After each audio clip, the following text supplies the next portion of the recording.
Je n'ai pas d'ennemis. Vous avez sans doute entendu cette phrase sans même savoir d'où elle vient exactement. Vous l'avez même sûrement entendue. Les amateurs du manga Vinland Saga la connaissent très bien. C'est une phrase qui a été détournée pour même des mèmes. C'est une phrase qui est super utilisée ces derniers temps en tout cas. Et pour certains, c'est même littéralement une philosophie de vie, c'est dire. C'est vrai que quand tu claques cette punchline en soirée pour impressionner la personne que t'as envie d'amener dans tes draps, ça fait mystique et stylé. Mais bon, voilà, on fait face à un problème on ne peut plus simple. Est-ce que les gens réalisent concrètement et pleinement la portée de cette phrase? Est-ce qu'on réalise réellement ce que ça signifie? Oui, parce que c'est bien beau hein, de dire qu'on n'a pas d'ennemis. Mais déjà, de quels ennemis il est question hein? Déjà considérer qui c'est, et en effet, c'est quoi un ennemi? Comment on considère que quelque chose est un ennemi? Par essence, via le message de Vinland Saga, on aurait tendance à se dire que c'est une morale peace and love. T'inquiète pas mon pote, on est tous cool, on s'agresse pas, on est des frères, blablabla. C'est une manière de voir la chose, hein, mais une manière de voir la chose avec notre regard occidental des années 2000. Ça fausse donc très clairement l'idée de base, ça fausse très clairement le concept de base. Petit bond dans le temps, on a quelques indications d'à peu près quand se passe l'action de Vinland Saga. Et ça va être quand même plutôt pratique.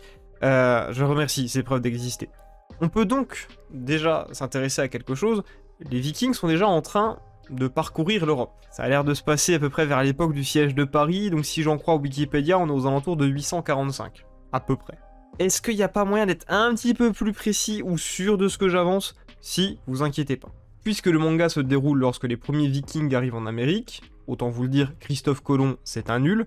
Il y a même des sources qui disent qu'avant que les Nordiques et Européens arrivent, il y aurait eu la Chine qui serait passée. Bref, on n'est pas là pour un cours d'histoire géo. Si on veut être plus précis, ou relou, tout dépend évidemment, on est sur les premières arrivées des Vikings dans ce qu'ils appellent le Vinland. Oui, parce que Vinland, c'est pas au pif, ils avaient vraiment appelé les côtes américaines et cet endroit Vinland, Markland, etc. Donc si on se base là-dessus, on estime que les premières arrivées des Nordiques, c'est le 9e siècle. Si vous n'êtes pas complètement nul en histoire, vous savez que 9e siècle, c'est les années 800 à peu près. Ça coïncide donc avec l'époque de Paris, vous savez, 845, tout ça. Et si on veut être encore un petit peu plus relou, les Nordiques à l'époque connaissent l'existence de la peste. Ils savent ce que c'est. Et la première épidémie de peste, pas aussi violente que celle de 1300, c'est dans les années 800. Donc on savait déjà à peu près ce qu'est cette maladie. Donc on est clairement entre 840 et 900. Ça a sa petite importance. Donc maintenant, petit plongeon dans la culture viking de cette époque. L'idée est simple, tu allais dans un village, tu volais tout, tu tuais tout le monde, tu brûlais tout, et tu repartais en criant gloire à Thor, Odin, etc.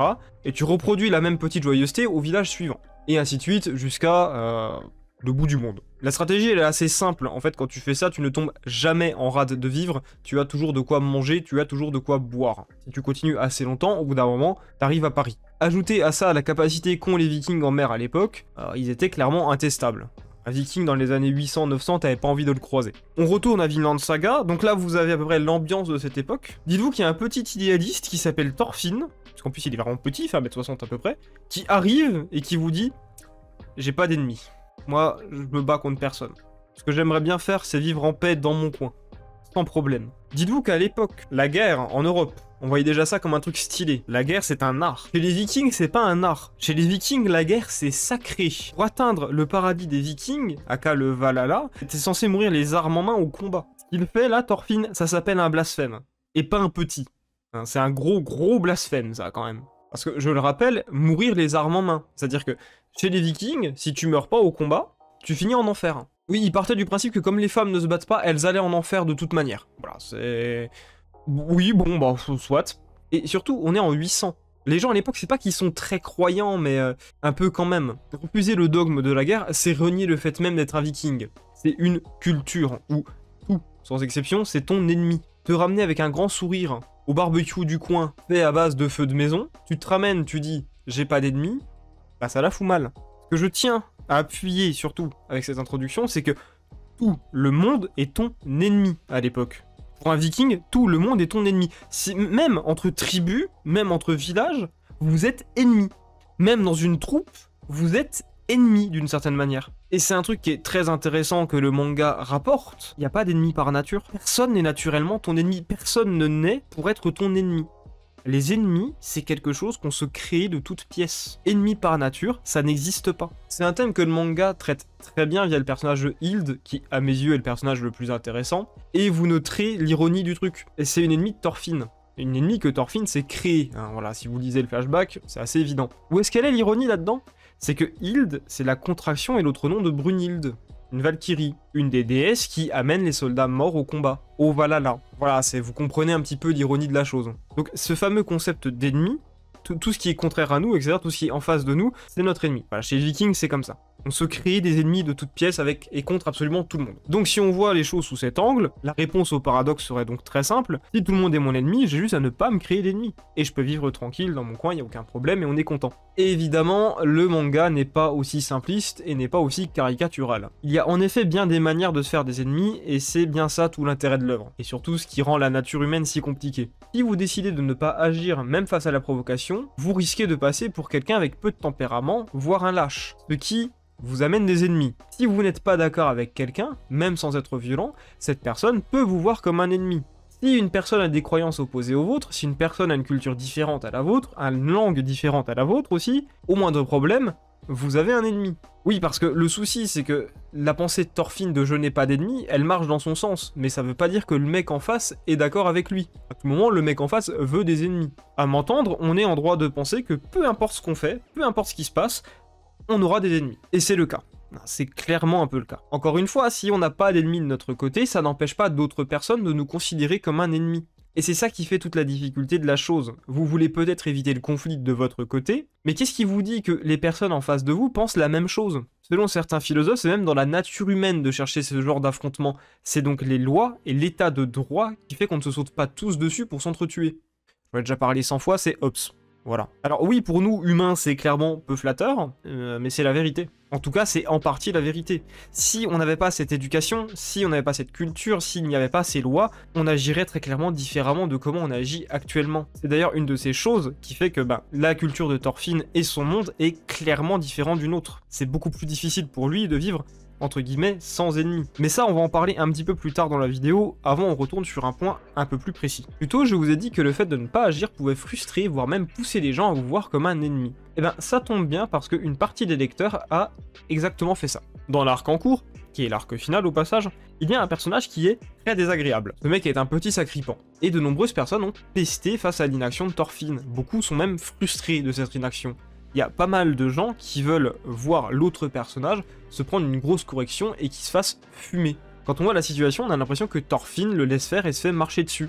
Et vous comprenez le problème, si Thorfinn agit, il se fait un ennemi. Et s'il agit pas, il se fait un ennemi. Donc tous ses efforts et toute sa stratégie sont foutus. Ouais, je sais, c'est vraiment tout le paradoxe du manga. Je sais pas si on se rend compte à quel point sa philosophie de vie et sa paix peuvent être fragiles uniquement parce que l'humain aime trop le conflit. C'est dans sa nature. C'est fou de se dire que même en tant que lecteur, avec du recul sur ces questions, en principe, parce qu'on lit cette œuvre, on ne la vit pas, on tombe dans un piège aussi simple que celui-là. Un personnage détestable qui nous amène à pouvoir excuser une forme de violence envers lui, au risque de sacrifier la paix du personnage principal, au risque de détruire son message. Et c'est ça l'astuce. On a suivi le parcours de Thorfinn, on est attaché à lui, donc on veut voir son rêve se réaliser. C'est assez terrible, mais on se retrouve comme Thorfinn au début du manga quand il perd son père. On se laisse emporter par nos sentiments et on finit par faire l'exact opposé de ce qu'on nous demande. C'est une manière super intéressante de construire le récit et c'est surtout une manière super intéressante de nous mettre, nous, lecteurs, face à la situation. Thorfinn agit comme ça, et nous, il y aurait peu de chances qu'on agisse comme ça. On finirait forcément par détester le mec en face, et donc à se créer un ennemi. Mais tout ça, là, c'est pour vous amener à un piège. Pour vous amener dans une petite réalité, un petit fait qui crée tout le paradoxe de la philosophie de Thorfinn. Pour vivre sans ennemis, il faut avoir la capacité de vivre sans ennemis. Ça veut pas dire se laisser marcher dessus, accepter la mort, etc. Non, non.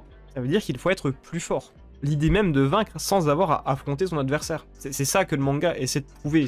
Il faut qu'on ait le niveau de force nécessaire pour pouvoir nous en sortir sans avoir à utiliser des armes, mentales et physiques. Et si en réalité, cette idée et ce fonctionnement même, dans le monde dans lequel vit Thorfinn, c'est pas la manière de se créer un ennemi bien plus dangereux que tous les autres. Si dans ce monde, en voulant bien faire, Thorfinn ne s'était pas en réalité trouvé ennemi du monde lui-même. Dit comme ça paraît fou, mais je vais vous expliquer. Plus tôt dans la vidéo, je vous ai dit qu'un ennemi par nature, ça n'existait pas. On a un ennemi où on se crée un ennemi parce que on n'est pas d'accord avec lui, parce qu'on nous a éduqués comme ça, parce que cette personne est différente de nous, ou en tout cas on la juge trop différente de nous, les ennemis ça se crée. Et donc si le pire ennemi de Thorfinn, c'était pas la manière même dont on éduquait des humains.